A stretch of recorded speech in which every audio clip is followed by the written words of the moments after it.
नमस्कार, भारत एक्सप्रेस देख रहे हैं आप। आपके साथ मैं हूं उज्जवल मिश्रा। लोकसभा चुनाव का बिगुल बज चुका है। चाय की टपरी हो या फिर पान की दुकान, हर जगह बात सिर्फ चुनावों की हो रही है। नेताओं से ज्यादा चुनाव की बातें जनता कर रही है। कौन जीतेगा, कौन हारेगा, किसने बदला पाला, किस पार्टी ने किया कौन सा चुनावी वादा। नेताओं की ओर से एक दूसरे पर लगाए जा रहे आरोप प्रत्यारोप के बीच आइए जानते हैं चुनाव से जुड़ी 27 मार्च की वो 10 बड़ी खबरें जिन पर पूरे दिन रही देश की नजर। पहली खबर, पंजाब में आम आदमी पार्टी को डबल झटका लगा है। आगामी लोकसभा चुनावों से पहले पंजाब में आम आदमी पार्टी को डबल झटका लगा है। जालंधर के सांसद सुशील कुमार रिंकू और जालंधर पश्चिम से विधायक शीतल अंगुराम बीजेपी में शामिल हो गए हैं। उन्होंने दिल्ली हेडक्वार्टर में बीजेपी की सदस्यता ली है। बीजेपी पंजाब में अकेले चुनाव लड़ेगी। बता दें कि आम आदमी पार्टी और कांग्रेस ने भी यहां गठबंधन नहीं किया है।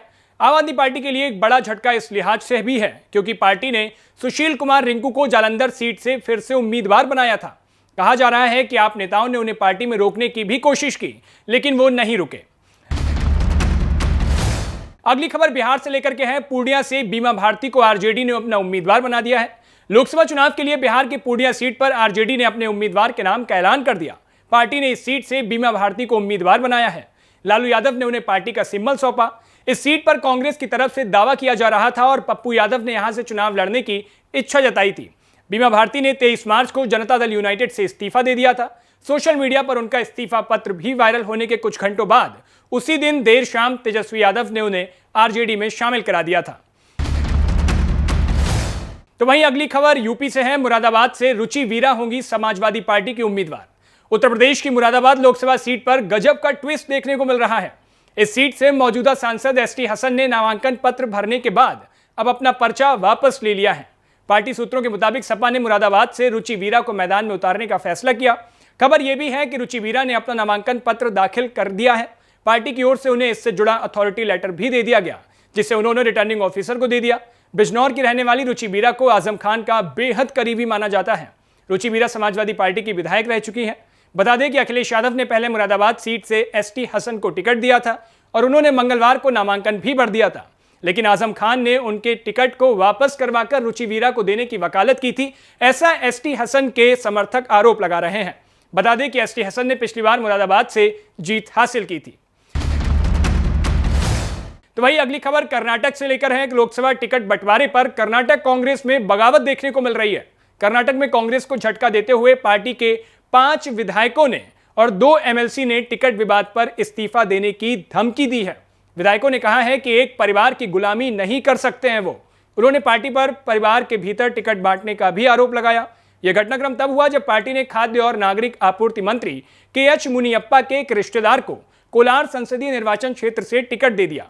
टिकट बंटवारे पर असंतोष जताते हुए विधायकों ने कांग्रेस आलाकमान को विधानसभा अध्यक्ष से मिलने और इस्तीफा देने की धमकी दी। 5 विधायकों में मौजूदा मंत्री एमसी सुधाकर भी शामिल हैं। तो वहीं अगली खबर 65 सीटों पर मुस्लिम वोटरों के लिए बीजेपी के मास्टर प्लान को लेकर के है। लोकसभा चुनाव के रण में 400 पार के नारे के साथ भारतीय जनता पार्टी की खास नजर मुस्लिम वोटर्स पर भी है। लोकसभा की 65 सीटों पर मुस्लिम वोटर लगभग जीत हार में बड़ी भूमिका निभाते हैं। वहीं लगभग 35 से 40 ऐसी लोकसभा सीटें हैं जहां मुस्लिम वोटर्स की संख्या 35% से 70% के भी ऊपर है। बीजेपी ने देश भर में जिन 65 सीटों को खासतौर से चुना है, उन सीटों पर मुस्लिम वोटरों की आबादी 30% से ज्यादा है। ये 65 सीटें असम, बिहार, उत्तर प्रदेश, दिल्ली, गोवा, हरियाणा, जम्मू कश्मीर, केरल, मध्य प्रदेश, महाराष्ट्र, तमिलनाडु, तेलंगाना और पश्चिम बंगाल में हैं, जिन्हें जीतने के लिए पार्टी रणनीति के तहत इस बार पूरी ताकत लगा रही है। इन 65 लोकसभा सीटों पर भाजपा ने बूथ स्तर तक जाकर मुस्लिम समाज को साधने की रणनीति बना ली है। तो वहीं अगली खबर पीएम मोदी को लेकर के है। कृष्णानगर की महारानी ने पीएम मोदी को फोन पर अपनी पीड़ा सुनाई है। दरअसल प्रधानमंत्री मोदी ने बुधवार को पश्चिम बंगाल की कृष्णानगर लोकसभा सीट से बीजेपी उम्मीदवार राजमाता अमृता रॉय से फोन पर बात की। गौरतलब है कि अमृता रॉय कृष्णानगर से टीएमसी उम्मीदवार महुआ मोइत्रा के खिलाफ चुनाव लड़ रही हैं। राजमाता अमृता रॉय ने पीएम मोदी से फोन पर बातचीत में टीएमसी द्वारा महाराजा कृष्णचंद्र रॉय पर लगाए गए आरोपों को लेकर अपनी पीड़ा व्यक्त की। उन्होंने पीएम से कहा कि महाराजा ने हिंदुओं को सिराजुद्दौला के अत्याचारों से बचाने और सनातन धर्म की रक्षा के लिए अंग्रेजों का साथ दिया था। आप महाराजा कृष्णराय चंची की विरासत को आगे ले जा रही है। एक बात आपको हम शेयर करना चाहेंगे, हम क्या कह सकते हैं? जी जी जरूर, मुझे अच्छा लगेगा। ये जो महाराजा कृष्णचंद्र का हम फैमिली है तो उसका भी ये लोग विरोध कर रहे हैं। क्या बोल रहे हैं कि वो ब्रिटिश के साथ साथ दिया था, फिर वो माने हम लोगों को गद्दार समझते हैं। क्यों किया वो नहीं बोल रहे हैं। इतना जमीन दान किया, इतना सब लोगों के लिए किया, भलाई के लिए किया, वो सब नहीं बोल रहे हैं। लेकिन क्या बोल रहे हैं, तो हम बोला कि क्यों किया ऐसा महाराजा कृष्णचंद्र, अगर नहीं करते तो हमारा सनातन धर्म तो पूरा खत्म हो जाता है कि नहीं।